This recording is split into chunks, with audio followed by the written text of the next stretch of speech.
Welcome back to Practical Stoicism. I'm Tanner Campbell, and since I got 2 3-star reviews complaining about my talking too much at the head of these episodes, I'm going to talk for 30 minutes and not even share a meditation today.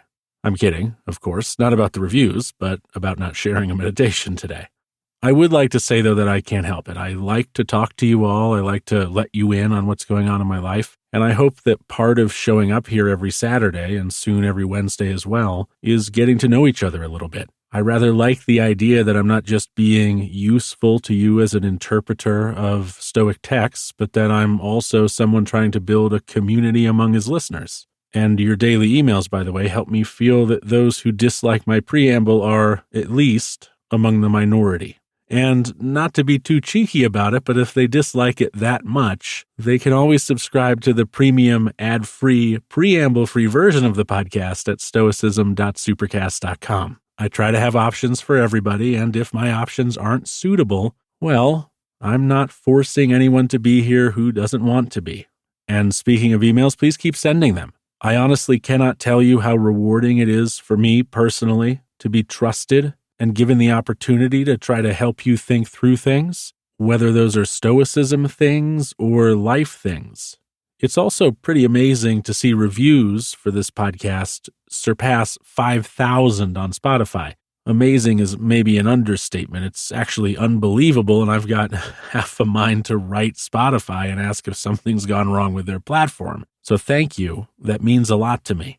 Just 2 more things before we begin. The first Wednesday interview will air October 5th and will feature a discussion with Kiran Setia, who is author of the books Midlife and Life is Hard, and he's also a philosophy professor at MIT. We're going to be talking about the benefits of philosophy broadly, and I know that many of you will get a lot out of it. And lastly, for those premium subscribers who have submitted questions through the AMA function, all of those questions are at this point answered, and you can go and see my answers whenever you'd like. So let's get on to today's meditation, which I'll admit took more work than usual to find practicality in. It's very unlike any meditation we've come across thus far, in as far as it is worded strangely, and I had to kick it around in my head for a bit to figure out how it's useful to us modern humans. It's a short one. Here it is. You're not going to reread your brief comments, your deeds of the ancient Greeks and Romans, the commonplace books you saved for your old age. Sprint for the finish. Write off your hopes. And if your well-being matters to you, be your own savior while you can. I'm going to go ahead and admit that I was properly triggered by this meditation because a fantasy of mine is to be old, probably living in Maine, likely alone, in front of a fireplace in a warm and quaint house. Reading my favorite copy of Don Quixote for the 600th time, and then shuffling about as a confirmed old bachelor in the middle of some pine-clad wood in woolen slippers and a robe. So to hear Marcus tell me I won't be doing any such things was disconcerting. And that last bit was a little morbid, right? Sprint for the finish. Does Marcus want us to hurry up and die? That's a bit too much even for him. Whenever I have trouble getting anything out of the meditations specifically, because there's been so many translations of them over time, I run to other translations and try to piece things together. So here's Farquharson's translation of the same meditation. Do not wander from your path any longer, for you are not likely to read your notebooks or your deeds of ancient Roman Greece or your extracts from their writings, which you laid up against old age. Hasten to the goal, lay idle hopes aside, and come to your own help, if you care at all for yourself, while still you may. This is a little better, a little clearer, but let's try another translation. This one is from Merrick Casaubon. Do not be deceived, for thou shalt never live to read thy moral commentaries, nor the acts of the famous Romans and Grecians, nor those excerpta from several books, all which thou hadst provided and laid up for thyself against thine old age.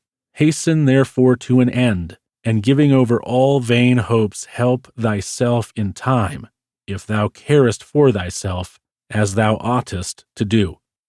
One of the key differences in that third translation is Hastened, therefore, to an end, not the end. And maybe with that slight difference, you might be getting what this meditation is getting at. This isn't about not reading books. It's not about not enjoying your old age. It is instead about not putting things off. Here we may be, you and I, piling up tasks to do later. We'll reread Don Quixote one day. We'll take that trip that we want to go on so badly one day. We'll fix that thing about our personality that we don't really like and we think needs improvement one day. We'll get to it. Don't worry, we have time. But we don't, do we? We don't have any definite amount of time. We only know we had a few more seconds with every few more seconds we live. The end could come now, right now. Are you still here? Well, then perhaps right now. Okay, looks like we're both still here, surviving, making it to the next second every second. But none of that is promised. None of those seconds are guaranteed, and we must know that. And if we do know it, why are we piling up books to read later? Why are we procrastinating? Marcus is telling us, through the combined translations of Hayes, Farquharson, and Casaubon, that we have got to stop screwing around.